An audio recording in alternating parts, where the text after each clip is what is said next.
Hello, and welcome to another day of AgentQL's Integration Week. Today we are celebrating adding Dify to our ranks. So what is Dify?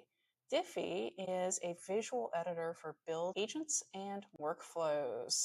Let's take a look at how to integrate this today. So first off, you're going to want to sign up for a Dify account. In this case, I'm going to use my personal account so you can see it from the beginning. There we go. Boop, boop, boop.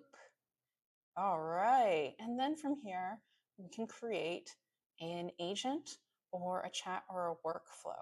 Now let's go ahead and start with an agent. We're gonna call it Hello World for funsies, and this is how you create it. And then from here, you go to Tools, and look at this. You can search for all kinds of tools. AgentQL does show up.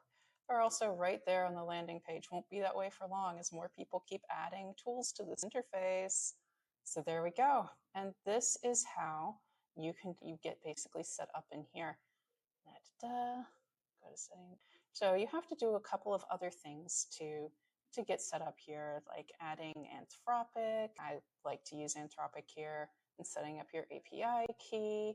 So I'm going to skip. Let's see what happens. I've configured Anthropic. Now let's pick the model. I'm going to go with my favorite, 3.7 Sonnet. Woot. All right. Boo boo. I'm not going to get too fancy here. Let's say now, oh yeah, and don't forget, we want to make sure that the extract web data tool has been added. Let's say use AgentQL to get data from web page URLs. There we go. And let's try this over here. Get the top 5 articles from Hacker News. And we hit submit. Boom. And you can see it's using AgentQL's extract web data tool from over here. Boop, boop. Tool, call name, reasoning and prompting. Love it. And it will take a little bit of time while we're waiting. You can take a look. We can run app. We can embed it in site. We can just publish it. We can also restore to the last version. And here we go. Check it out. It's also giving us some information we didn't ask for, like the points, which is, I suppose, what it's using to rank things as being top or not. But we can continue to extract. Let's get the information with the author, yes, author title and URL in Markdown for a table.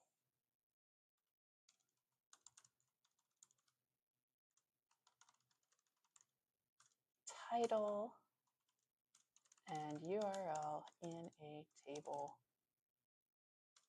Markdown. All right, let's see what we can do there.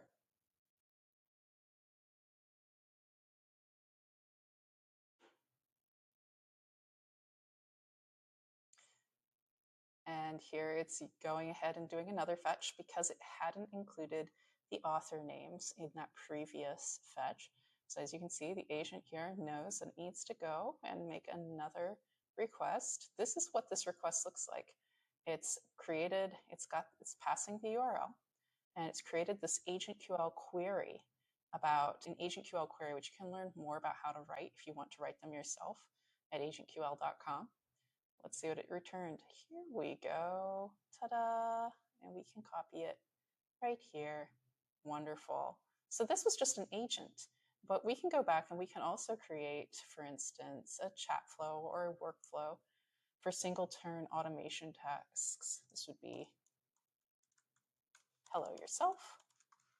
Well, let's just take a look at what that looks like. So this is a much more interesting looking set of flows. If you're used to Langflow, this is a lot like that. It's got similar run and publish capabilities. Let's take a look at some of the examples that we've been able to build with AgentQL in the backend. All right. So if you go back to the Dify integration page on agentql.com and scroll down, you'll find a series of examples. We have one price deal finder here, and this will give you an example of the kind of thing you can expect when you're building one of these wonderful agents. So we've put in the thing that we're looking for here, a Nintendo Switch OLED model. And first off, your agent is going to use Tavily. This one's been set up to use Tavily search. This goes out and gets a bunch of URLs of places that probably have this for sale.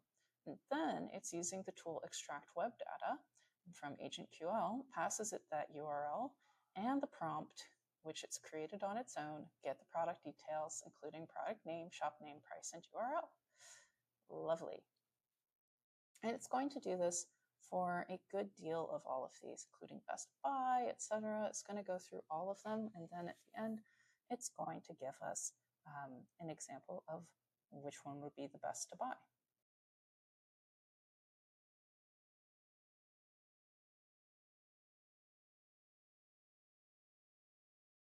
And here you go.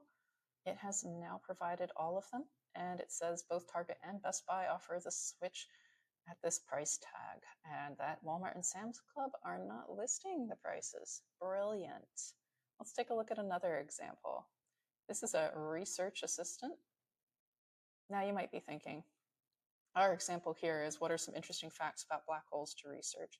But let's pick something a little bit more pressing. What's something that's currently happening? US tariff policies?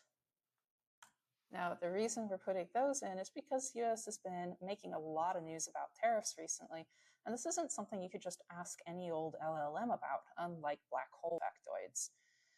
So in this case, once again, it goes out, it searches for what's new on the interwebs, and then it's going to use AgentQL's extract web data to return just the things that you need to know, in this case, just the useful factoids. The important thing about this, you might be thinking, well, why don't we just go and get all of the pages of news and dump them into an LLM and add that to the context window and query that?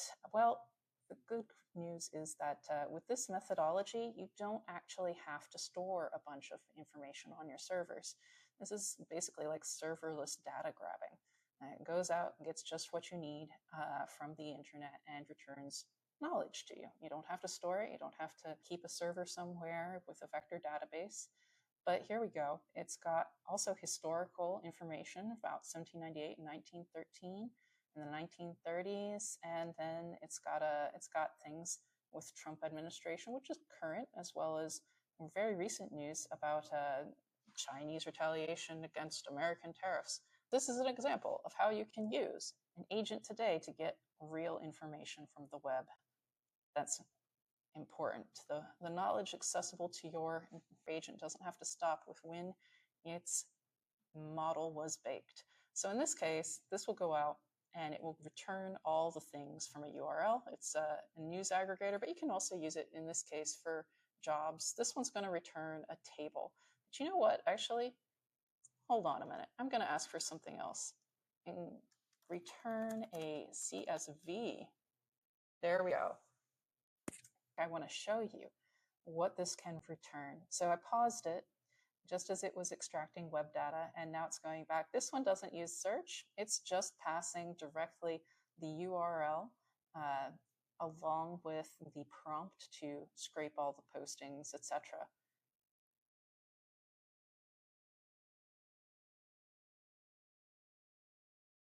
So this is perhaps a little bit easier to show the real-time value of this tool. There we are. Now you can just pop that into a sheet and track it. Love it.